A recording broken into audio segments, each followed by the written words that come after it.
ನಮಸ್ಕಾರ ಸ್ನೇಹಿತರೆ, HK TV Kannada channel ವೀಕ್ಷಕರಿಗೆ ಸ್ವಾಗತ.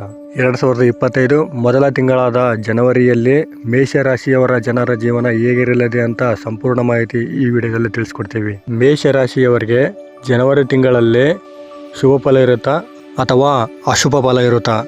ಮೇಷರಾಶಿ ಭವಿಷ್ಯ ತಿಳಿಯೋಕೆ ಮೊದಲು ನೀವಿನ್ನೂ ನಮ್ಮ ಚಾನಲನ್ನು ಸಬ್ಸ್ಕ್ರೈಬ್ ಮಾಡದೆ ನೋಡ್ತಿದ್ರೆ ಈ ವಿಡಿಯೋಗೆ ಒಂದು ಲೈಕ್ ಕೊಟ್ಟು ನಮ್ಮ ಚಾನಲನ್ನು ಸಬ್ಸ್ಕ್ರೈಬ್ ಮಾಡ್ಕೊಳ್ಳಿ. ಮೇಷರಾಶಿಯವರಿಗೆ ಈ ತಿಂಗಳು ಮಿಶ್ರ ಫಲವಿರುತ್ತೆ. ಅಂದರೆ ಅಶುಭ ಫಲನೂ ಅಲ್ಲ, ಈ ಕಡೆ ಶುಭ ಫಲನೂ ಅಲ್ಲ, ಎರಡೂ ಫಲಗಳು ಸಮತೋಲನವಾಗಿರುತ್ತೆ. ನಿಮ್ಮ ಹಳೆ ಸ್ನೇಹಿತರನ್ನು ಭೇಟಿ ಮಾಡಿ ಭೋಜನ ಮತ್ತು ಮನರಂಜನೆ ಚಟುವಟಿಕೆಯಲ್ಲಿ ಭಾಗವಹಿಸುತ್ತೀರಿ. ನೀವು ಉದ್ಯೋಗ ಮಾಡ್ತಿದ್ರೆ ಅಥವಾ ಯಾವುದೇ ಒಂದು ಕೆಲಸ ಮಾಡ್ತಿದ್ರೆ ನಿಮ್ಮ ಅಧಿಕಾರಿಗಳ ಬೆಂಬಲದಿಂದ ಬಡ್ತಿ ಪಡೆಯುತ್ತೀರಿ. ನಿಮ್ಮ ಕೆಲಸ ಕಾರ್ಯಗಳು ಯಾವುದೇ ಅಡೆತಡೆ ಇಲ್ಲದೆ ಕೈಗೊಂಡ ಕಾರ್ಯಗಳು ಯಶಸ್ವಿಯಾಗಿ ಪೂರ್ಣಗೊಳ್ಳುತ್ತವೆ. ನಿಮ್ಮ ವೃತ್ತಿಪರ ವ್ಯಾಪಾರ ವ್ಯವಹಾರಗಳು ಉತ್ತಮವಾಗಿರುತ್ತೆ.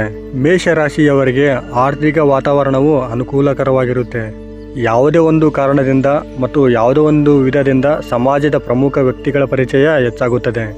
ಜನವರಿ ತಿಂಗಳ ಮಧ್ಯಭಾಗದಿಂದ ನಿಮಗಿಂತ ಕೆಳಗೆ ಕೆಲಸ ಮಾಡುತ್ತಿರುವ ಉದ್ಯೋಗಿಗಳಿಂದ ಆಗಾಗ ವಿರೋಧಗಳು ಬರ್ತಾ ಇರುತ್ತೆ. ನೀವು ಯಾವುದಾದ್ರೂ ಅಥವಾ ಎಲ್ಲಿಗಾದರೂ ದೂರ ಪ್ರಯಾಣ ಮಾಡ್ತಿದ್ರೆ ಅದನ್ನು ಮುಂದೂಡುವುದು ಉತ್ತಮ. ಕುಟುಂಬದಲ್ಲಿ ಸ್ವಲ್ಪ ಕಿರಿಕಿರಿ ಆಗ್ಬೋದು ಅಥವಾ ಮಕ್ಕಳ ವಿಷಯದಲ್ಲಿ ಸಮಸ್ಯೆಗಳು ಬರ್ಬೋದು. ನಿಮ್ಮ ಸಲಹೆ ಇತರರಿಗೆ ಉಪಯೋಗವಾಗುತ್ತೆ ಮತ್ತು ಶತ್ರುಗಳ ಭಯ ಸ್ವಲ್ಪ ಇರುತ್ತೆ. ಈ ತಿಂಗಳಿನಲ್ಲಿ ಉದ್ಯೋಗಿಗಳಿಗೆ ಅನಿರೀಕ್ಷಿತ ಸ್ಥಾನ ಬದಲಾವಣೆಗಳು ಆಗುವ ಸಂದರ್ಭ ಬರಬಹುದು. ನಿಮಗೆ ಬರುವ ಆದಾಯಕ್ಕಿಂತ ಸ್ವಲ್ಪ ಖರ್ಚು ಹೆಚ್ಚಾಗುತ್ತದೆ.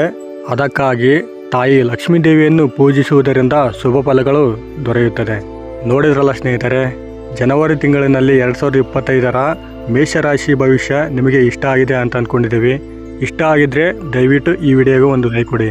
ಇನ್ನೂ ಹೆಚ್ಚಿನ ಮಾಹಿತಿಗಾಗಿ ನಮ್ಮ HK TV ಕನ್ನಡ ಚಾನಲನ್ನು ಸಬ್ಸ್ಕ್ರೈಬ್ ಮಾಡಿಕೊಳ್ಳಿ. ಸಾಧ್ಯವಾದರೆ ಈ ವಿಡಿಯೋವನ್ನು ಶೇರ್ ಮಾಡಿ.